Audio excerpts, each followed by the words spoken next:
Welcome everyone to a casted game for Age of Empires 4, and today spawning on the east side of the map playing in blue we got Random, also known as Beastyqt playing as the Chinese, and his opponent on the west side of the map playing in red we got Kiljardi playing as the English. Welcome everyone to Dry Arabia. Hope you guys are having a great morning, good afternoon, good evening, wherever you are in the world.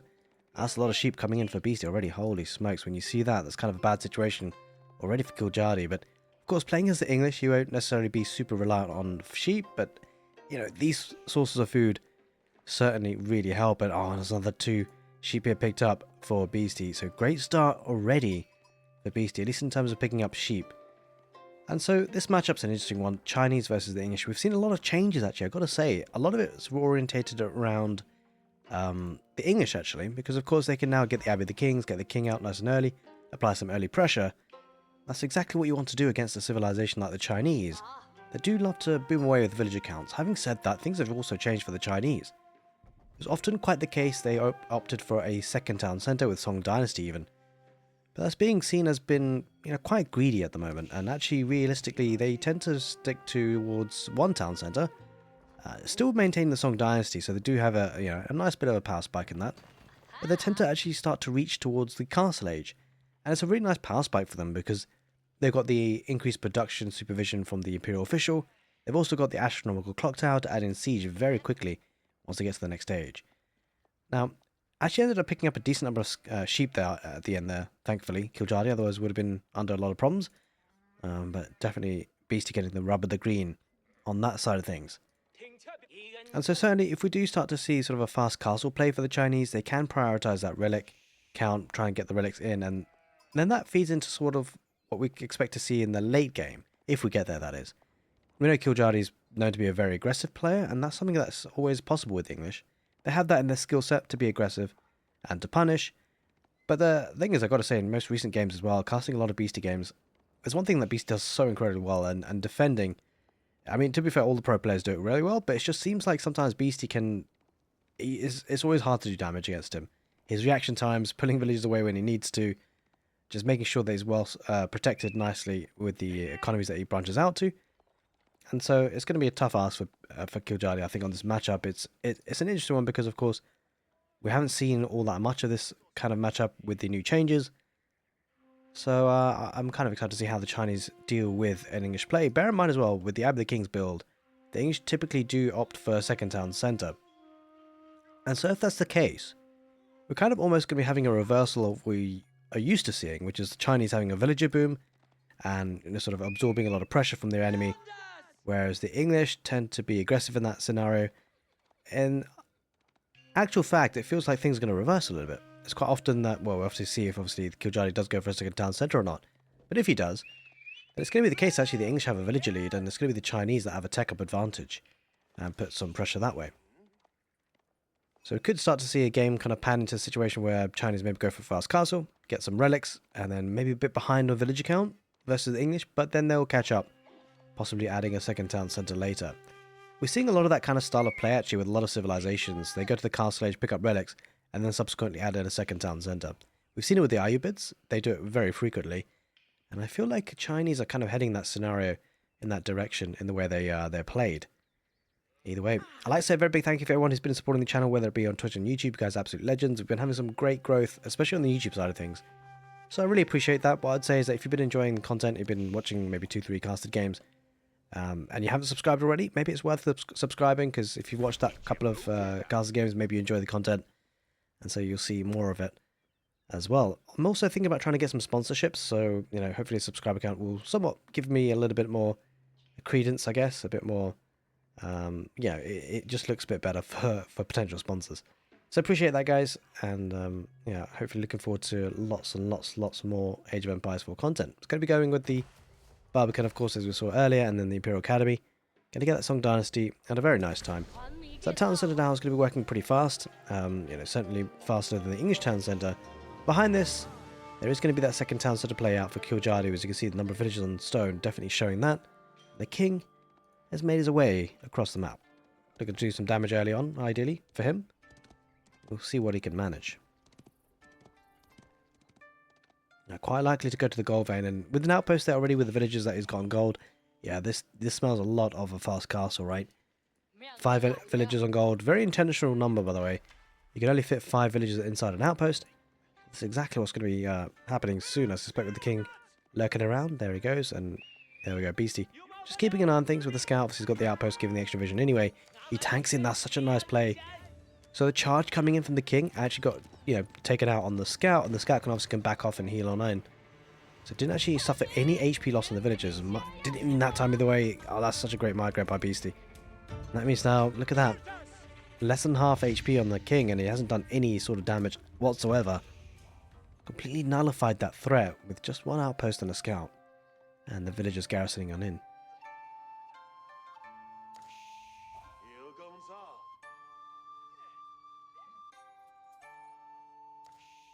Alright, second town center is placed very close to home for kiljardi. It's common that we see this.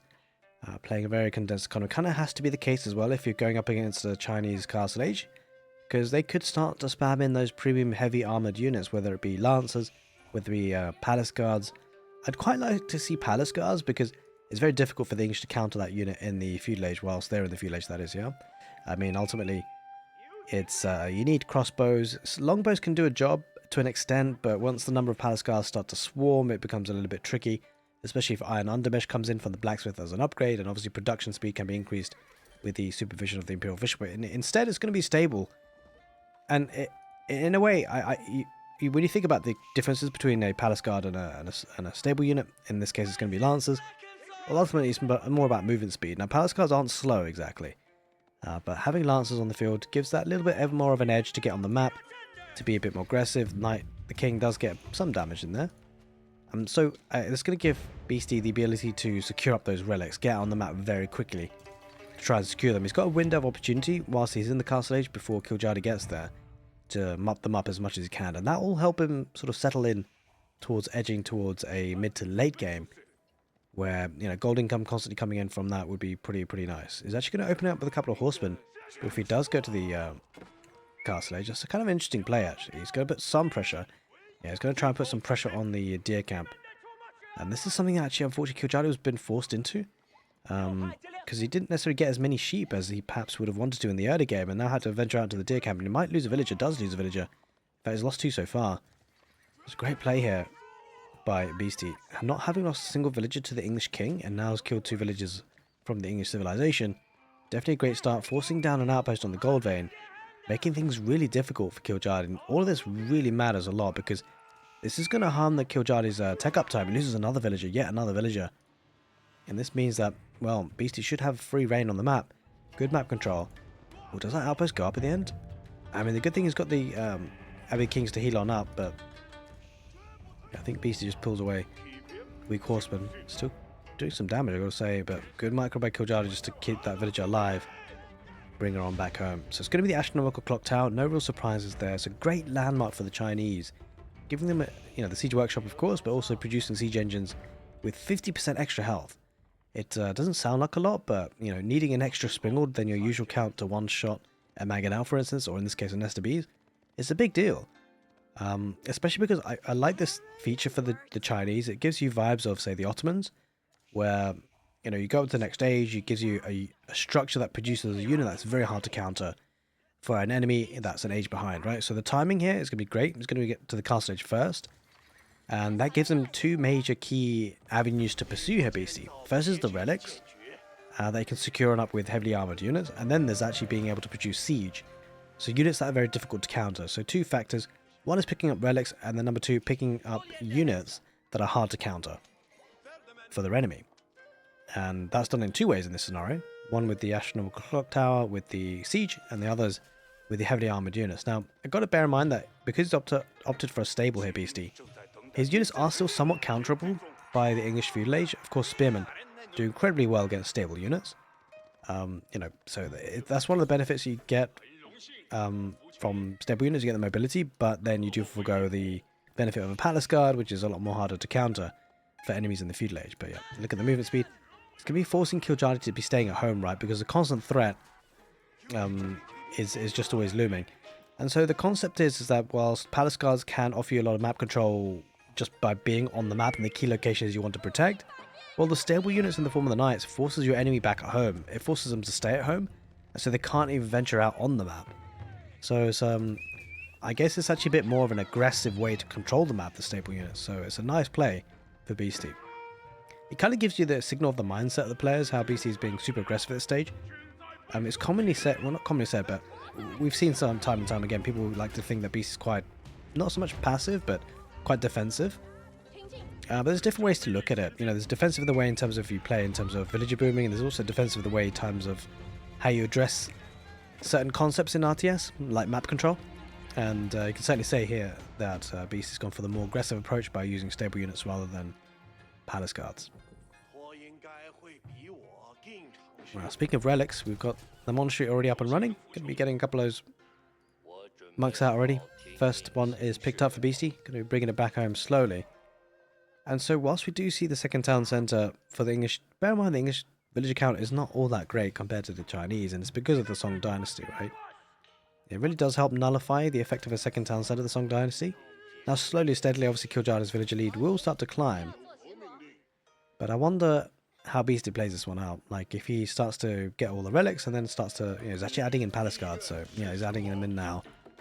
Whether Beastyqt looks to be super, super aggressive in the castle age, or whether he starts to think about adding a second town centre of his own, it feels like this sort of scenario, either one could be viable. The question is how much damage he feels he can do.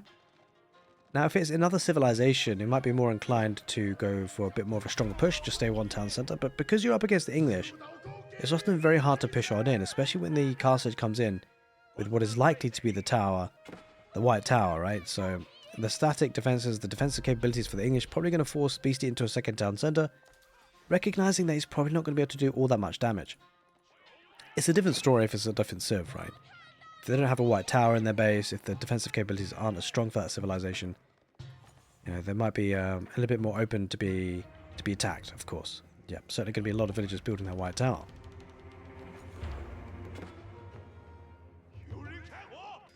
Oh, might get surrounded on the king, doesn't quite manage it, the king gets out of there. Kiljardi should return back on home. But the day camp, completely pushed away with the palace guards, of course. There's no way that Kiljardi can counter that whilst he's still in the feudal age. Good thing for him, as he is on his way up. Ooh, spearman engages. Oh, Beastyqt missing out here. That's not ideal.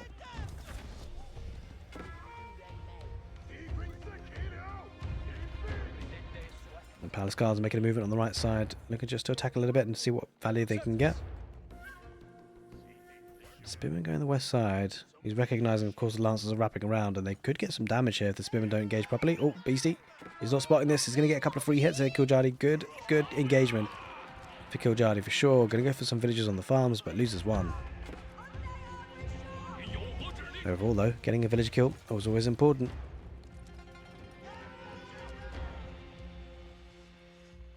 On the deer camp, so this map control for Beastyqt allows him to get the pocket economies, delays the farming transition a little bit, which is actually quite significant because the timing of that farming transition could have hurt quite badly. Like, he's producing a lot of units, diving in with palace guards, does have the second armor upgrade as well, Wedge Rivets. And now even looking to get some of the sacred sites. One in the middle, captured already. The king making the movement in the north, and by now, Beastyqt's already got 3 of the 5 relics. That's actually looking really impressive. There is one more relic still in the north to be gathered, but it's tricky for Kiljardi. He's going to miss out on a lot of them. And it is often the case that this happens for the English. They can often miss out on a lot of the relics.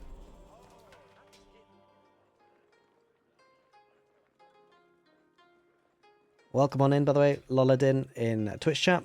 So that game mode where you have a king, and if you lose it, or the person who kills it gets 50 extra population. That's called Mega Random. Well, it's not Mega Random really, that's the map, but it's called FFA, Free For All. It's on the quick match ladder. So it's definitely a really fun game mode at the moment, actually. A lot of people playing it. And if you guys are wondering what I'm talking about on Twitch, well, I'm streaming live on YouTube, rather, if you think about what I'm talking about. I'm streaming live on Twitch these days, so it's worth checking out. I'll leave a link in the video description. Come say hi sometime. Hopefully that answers the question, Loladin. It's definitely a very fun game mode. Right, Kiljardi going to try and torch his way through down in the middle, but Keep should be coming up pretty quickly. I mean, the Chinese do have the faster build speed as well, so it's going to be difficult for Kiljardi to do too much damage. I mean, he probably will get through in the end, but actually, to be fair, he might get through and do a lot of damage, actually. I don't think it builds that quite fast, and it doesn't look like there's any textiles either for Beastyqt, so Yeah, there isn't. Villagers get pulled away, but look at that nest of bees doing all sorts of damage. Now, it's not ideal fighting with stable units. No palace guards here, really, but the nest of bees is what's going to steal the show and fighting back. Spearman numbers. They killed a lot of lancers, to be fair. They got some good value. The keep will go up in the end.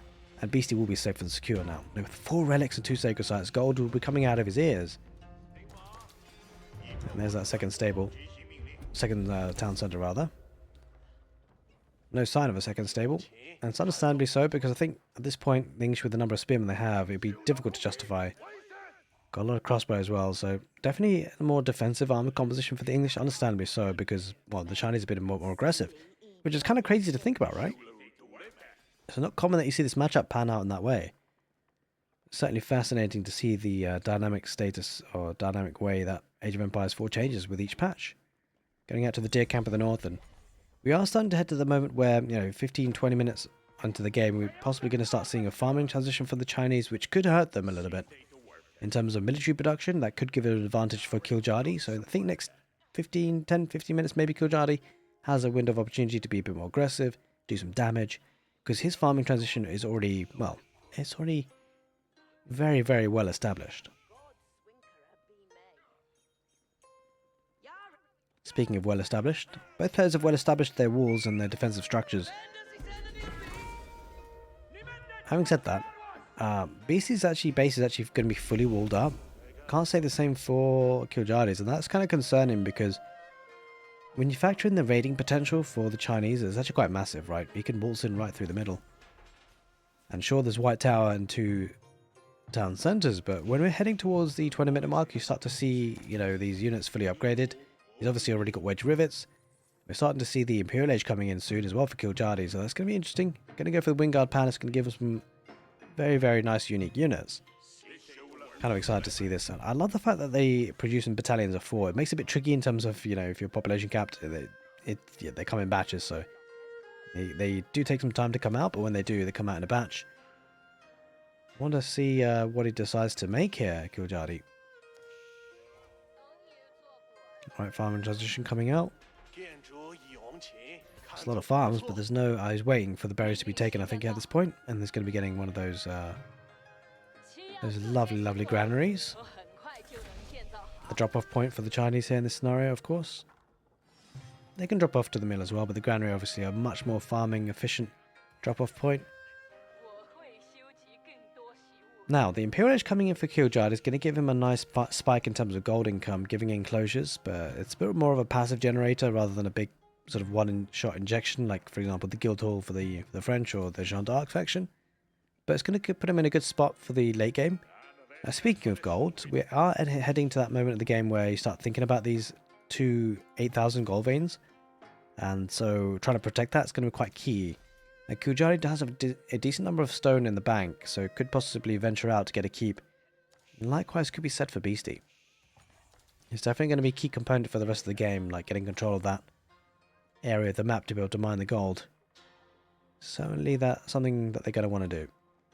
Good number of nest of bees for Beastie as well. We can see definitely starting to kind of get the defensive mode on, because we've got 2 town centers, going to catch up on the villager count a little bit. I feel like Kiljardi is missing out on his opportunity to do damage, right? We said that he did have a sort of a window the next 5-10 minutes. That was about 5-10 minutes ago. But not necessarily taking advantage of it. Now, I guess one way he's taking advantage of it is trying to get the tech up timings, but and with the backing of his economy. And so there is still a window where he has heavily armored units and tanked up units, and maybe could catch Beastie still in the castle age. He's got the Wingard Footmen. Right, Wingard Footmen on the field. Now these guys are beastly. Look at that, 280 HP, 20 melee damage plus 5 versus cavalry. It's definitely a decent one. Torch damage 20 as well. You compare that to, say, for example, a regular man-at-arms. Let's try and find one of those. But there's not a man-at-arms in the army composition here to him compared to be fair. He didn't go for any of them.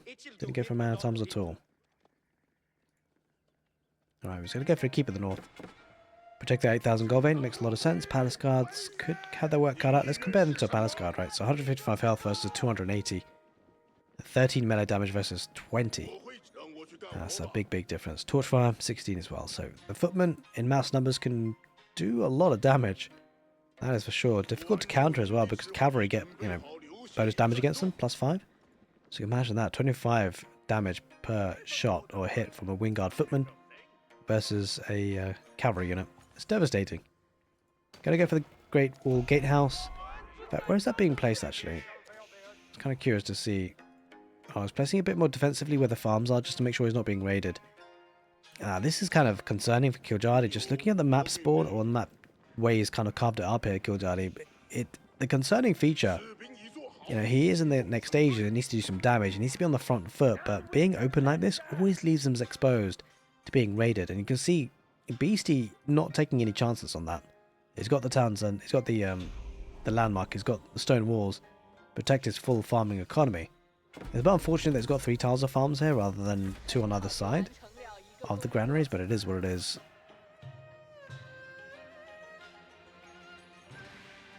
And certainly from a base building perspective, you know, Beasty's in a good spot. Now he is a little bit open down the middle to being raided, but this is one focused area. Keep his army here. On the other hand, kiljardi, look at this. The Palace Guards just waltz on in. Wingguard Footmen can have something to say about that though if they can catch up. They're not the fastest unit though, to be fair. It's got 1.44 movement, 1.12 rather. It was, they were charging in versus the 1.8, so they can't really keep up.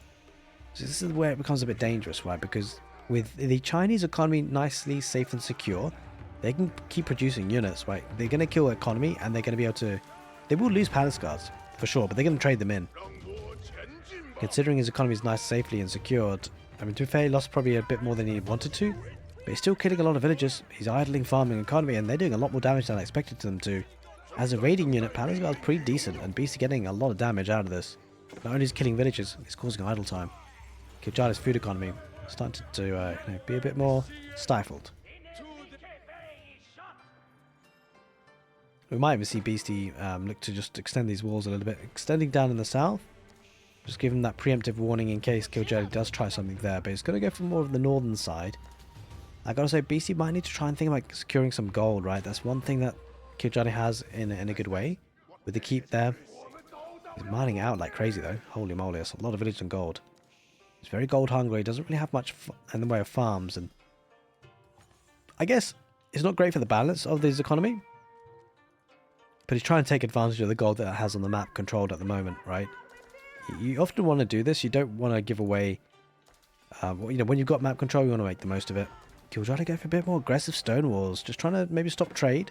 But it's going to run into the keep there for Beasty. So Beasty, rather than opting to go for gold and securing it, he's going to look to try and secure areas of the map with stone and keeps of his own. Kiljardi just being a bit more aggressive down in the south and making sure he picks off units. He wants to keep that gold area safe, right? Kiljardi has something on his mind. He's saying, hey, look, you're going to be running out of gold soon here, Beasty, potentially. I've got to make sure you can't get it easily. He does still have this gold vein here that he's taking, but halfway through, he still has this gold vein down the south, and Kiljardi's heading there now, because he recognises that's where he wants to be aggressive. But the thing is that Beasty's defensive structures there are good. And without siege, it might be a bit tricky for Kiljardi to do significant damage. And he's always prone to the counter attack. Look at that! Oh god, that emplacement from the gate house did so much damage. Look at the Palace Guards raiding the village in gold, and now Kiljardi does have 2 town centers. Of course, he can just keep producing new villagers. It's going to be expensive on the food count, of which he doesn't have much of a bank of anyway. He takes care of some of the raids. Let's go for the gold in the north, and actually I like the spot by the way. It's going to secure up even more stone. Kiljardi was trying to panic big him in, but yeah, he's broken out.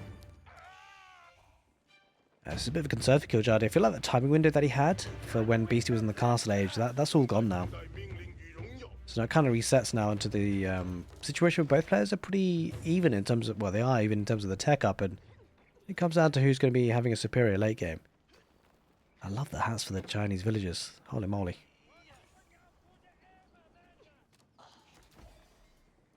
Yeah, Kiljardi doesn't feel like he can do damage, right? It's not from a lack of wanting to be aggressive, I don't think. It's just because, where does he hit? Like, everything's really well protected. There's keeps on the map for Beasty. There's stone walls on his farming economy. It's definitely finding it difficult to raid, for sure. Might lose a couple of villages here, though, Beasty, that's for sure.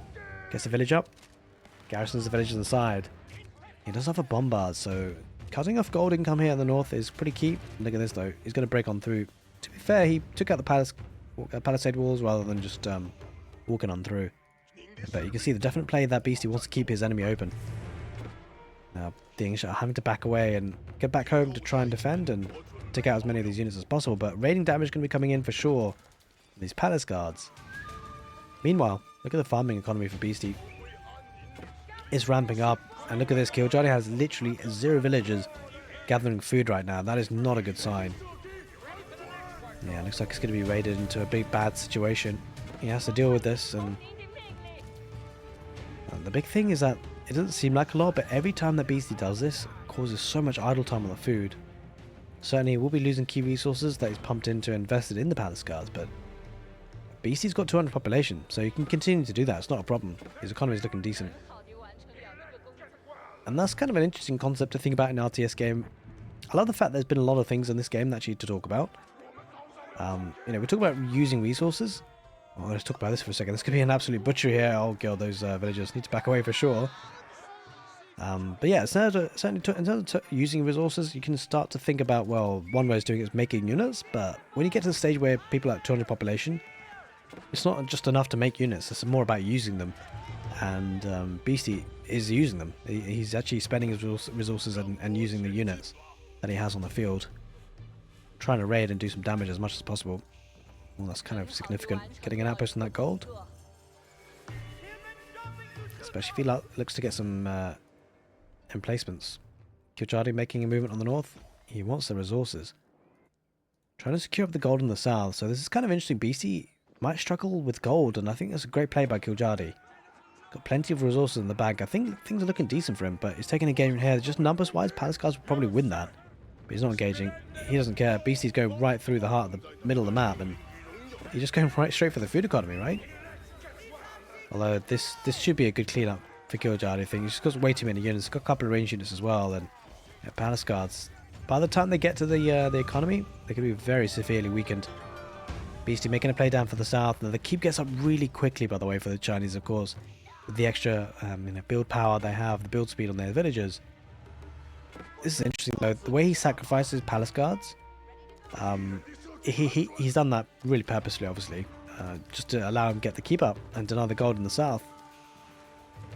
It's got to be definitely considered as a game where Beasty has made some sacrifices of his units, right? But for the greater good. Because again, Kiljardi not really farming with his economy. Has got plenty of food in the bank and gets the Imperial Palace as well. That's going to give him the Yuan Dynasty, which is actually really, really nice, because what that now allows is gives an additional movement speed of his infantry, a good 15% faster, and that's going to be perfect for raiding, right? Makes it very difficult to catch up to. It's actually going to win that fight in a big way. It's actually not good to lose that fight at all for Kiljardi. It has to commit more units. Villagers are back out into farms, but hey, suffering damage now for sure. When you compare the food income, it's so much greater for Beasty, of course. Beasty spending his units, spending resources by sacrificing his units for his causing enemy damage to the economy in the north. It looks like Kiljardi trying to make a movement towards the north. There's not a lot in terms of economy to attack here, so it's a bit unfortunate, right? Because all the economy is down in the southeast from that location. Gonna stop out bombard. Great work by the palace guards, I've got to say. And he's going to stifle the progression here. He's going to look to try and extend the network of castles bonus. The network of citadels by now. Has a great bombard down in the south. They could take down that keep, but look at this. The palace guards should get on top of that. Especially with the movement speed, they'll chop that down. The keep should be okay for now. Oh, okay. Maybe not. Right, Beasty not recognizing there's a bombard there. It might lose a keep actually because of that. There's no villages to repair either, so yeah, that keep will go down. Bit unfortunate. Up in the north. Keep might go down for Beasty as well, so there's actually really good push in for Kiljardi. He's looking at a decent spot. He's got good map control. But I really wish he would just wall up down the middle, I gotta say. Because what it's doing is that it's forcing his army to always be back at home when it could be being aggressive. He could be pushing in the north with all his army. Unfortunately, he's always pegged back at home. That's one way that Beasty is doing really well to keep the pressure off him. Now, he's bought himself some time, Beasty, and he's brought himself into a really good spot in terms of getting army together in a very small location, just to be able to make a very consolidated push out with the bombard Does have a lot of Wingard footmen. Villagers coming out to build a keep, but a lot of them are pretty exposed. Oh, the nest of bees, though. It's the nest of Beasty. He's doing fantastic work with those. He needs those alive. A couple of Wingard footmen trying to get on top of them. So many nest of bees coming from the north as well. That's actually quite big. If you can get the nest of bees down, Kiljardi could be in a good spot, but I don't think he has enough. Villagers coming out to repair. That's massive. That is absolutely huge. He might lose a couple, though. Still more Wingard footmen coming in from the north. And well, definitely going to be pushing that way. He's going to sacrifice a couple of villagers for the repairs. And Kiljardi, he's pushed us back once again. Now that he has his army a bit more consolidated in full force, he's actually being super aggressive. But I love the fact he's been able to scale the Wingard footmen in a big way. Look how many he's got. He's got 45 of them. A really Wingard footmen and crossbowmen army composition for Kiljardi. Love to see it.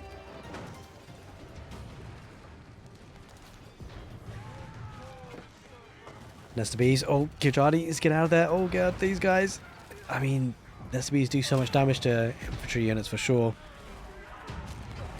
And absolutely getting rained down on with the nest of bees. He needs to get back out of there though. Might get caught a little bit. The trouble is the Wingard footmen just aren't that fast, right? They're super tanky, but they don't have that mobility speed to even keep up with the nest of bees.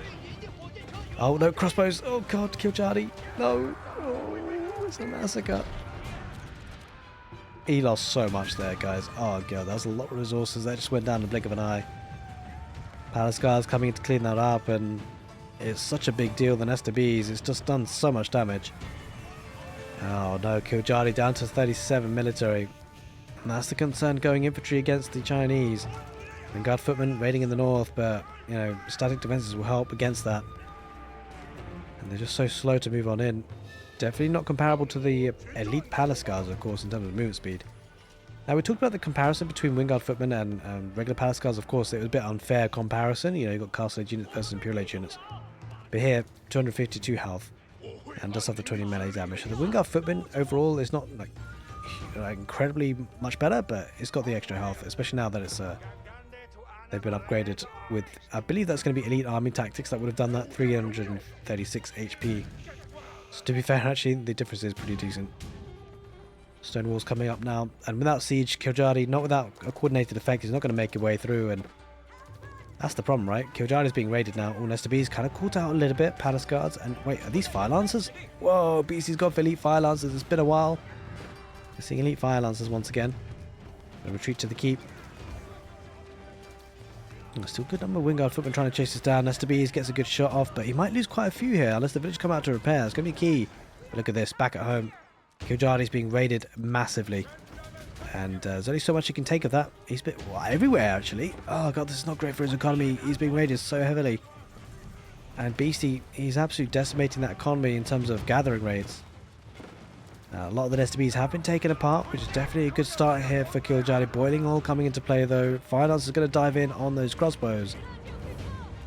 Does have a bombard as well. That bombard might be taken out. It's a fight that maybe Kiljardi should still be able to challenge, but one nest of bees holding that line. The big problem for Kiljardi is this. Like, he doesn't have the mobility to get back home in time, and look at the food economy now. He's dwindling. It's 630 per minute. That's not good. He's not going to be able to maintain production. This is not looking good at all.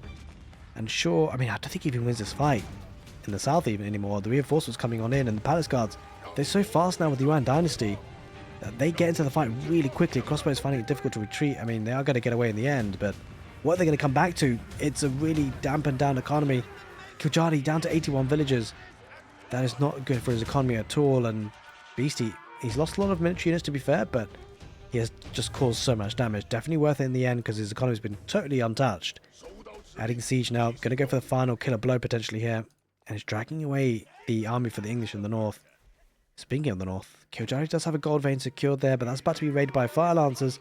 They're going to ride on in. This could be dangerous. Those villagers, they need to garrison inside. Oh god, fire lancers. Getting a massive wraparound and kills so many villagers. Oh no, Kiljardi's not spotted it. He's not noticed at all.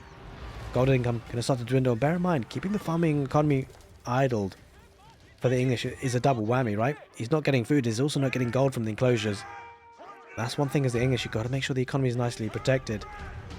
If you don't, you run the risk of losing access to both food and gold, and this is starting to overrun here a little bit. He's down to 72 villagers. Beasty starting to get a foothold in the game. He's secured gold in the south.